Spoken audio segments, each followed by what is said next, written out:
What makes you stand out is your attitude towards the things happening around you, whether in your favor or not. How amazing it is to take lessons from living legends of investments as to how to become like them. Hello, and welcome to our channel. Today we are going to tell you about the secrets that Charlie Munger revealed to become rich. If you are the one who really wishes to become rich or at least be able to shop without worrying about the zeros on the price tag, we suggest you stick to the video as most of the information is at the end of the video.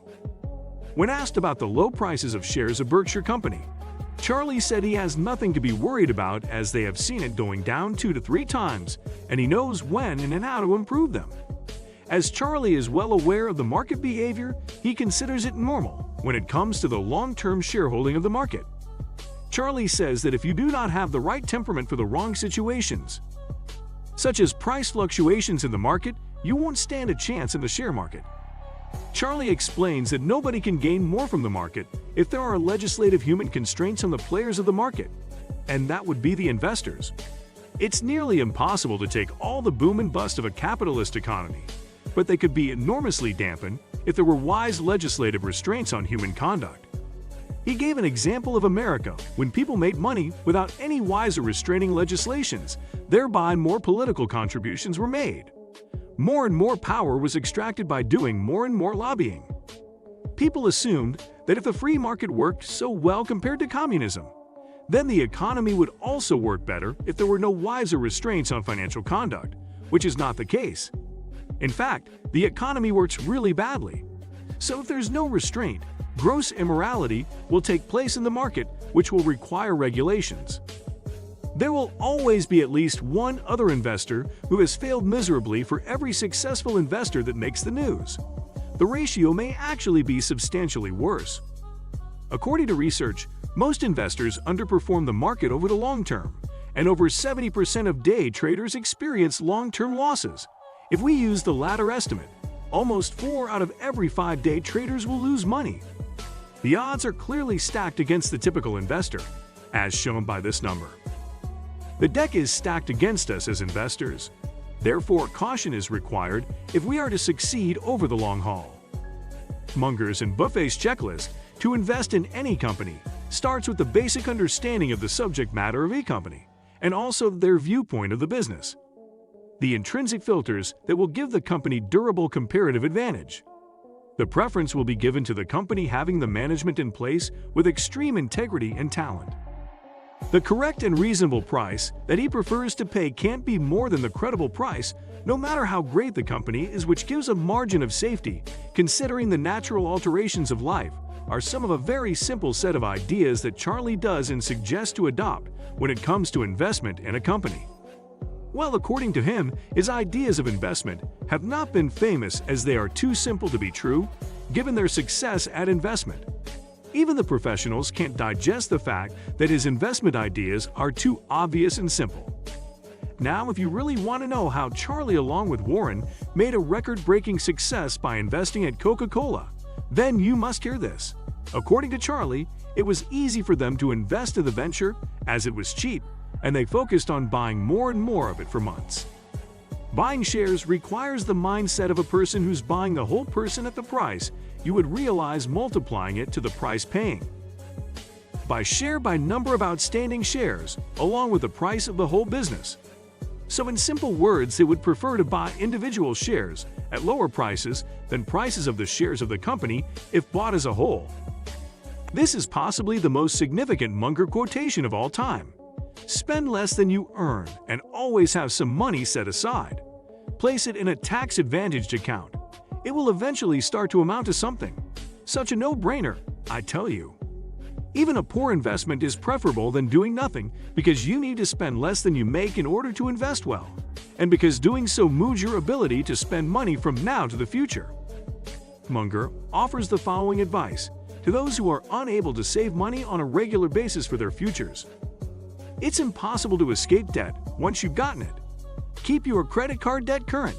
Paying 18% won't allow you to advance. The range of long-term returns for investing in shares is somewhere between 8 and 10% yearly. However, even that isn't assured. The significance of consistently paying off credit card debt. and the absurdity of trying to invest at a rate lower than that charged by normal credit cards become painfully evident when compared to the typical interest rates of 13% or higher. For those who do invest, the most crucial advice. Munger offers two pieces of advice that are of the utmost importance. The first, the most important concept is to think of a stock as an ownership in a company, and to assess a company's long-term viability based on its competitive edge. In terms of discounted future cash flow, try to get more value than you are paying for. Only move when you are in a better position. And Munger's second key piece of investing advice. There are worse things than drowning in money and sitting for hours on end. I don't want to go back to the days when I wasn't flush with cash. Together, they serve as the cornerstone of the value investing approach that has made Munger and his business partner Buffett two of the world's wealthiest individuals. Munger has advice for Gen Z investors too. Munger claimed that over the past few decades, navigating the world of investments successfully has become much more difficult. Even after accounting for inflation, he observed, many areas of the United States now have considerably greater living expenses than ever before. The group of people who have recently graduated from college will find it far more difficult to become and remain wealthy, according to Munger. Consider how much it used to cost to own a home in a posh area of a city like Los Angeles. Munger said, makes it difficult to give today's young people any one-size-fits-all investment advice. For decades, his go-to advice was to own a diversified portfolio of common stocks, a strategy that could earn intelligent investors roughly a 10% return, he said. Charlie and Warren both agree that it is imperative to steer clear of high-risk investments at all costs. This entails avoiding ventures that have a high likelihood of failing. It also entails staying away from any businesses that are challenging to comprehend or fall outside of your area of expertise. Don't overpay for businesses is another piece of advice. Due to the lack of a predetermined framework for determining the accurate value of a company, this is rather difficult to describe. Having said that, it may be best to avoid a company if you don't know how to evaluate it, because that is a fairly obvious sign that it does not come inside your circle of confidence. Investors shouldn't be eager to become wealthy. Although it might appear strange, this makes a lot of sense. Investors who are eager to get wealthy may take needless risks, such as taking out large loans, buying stocks they don't fully understand, or investing in possibilities that appear too good to be true.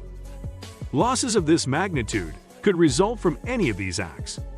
Charlie suggests secrets of successful investing by saying that you need to achieve the correct balance between confidence and competence on the one hand, and knowledge or competency on the other. It's bad to have too much competence without any guts. Furthermore, if you don't know your area of expertise, exercising too much audacity could result in your death. The value of gumption increases as you become more aware of your knowledge's limitations. According to Charlie, patience is an asset for an investor in the market. Many people find it impossible to wait, despite the fact that it is waiting that makes you a better investor. It takes a lot of effort to overcome not having the gene for deferred gratification. Charlie says that to be good at investing, you don't have to be a genius, and you feel better and confident when you hear what he actually says about it. We're hardly prodigies, Warren and one. We cannot be concert pianists or play chess with our eyes closed.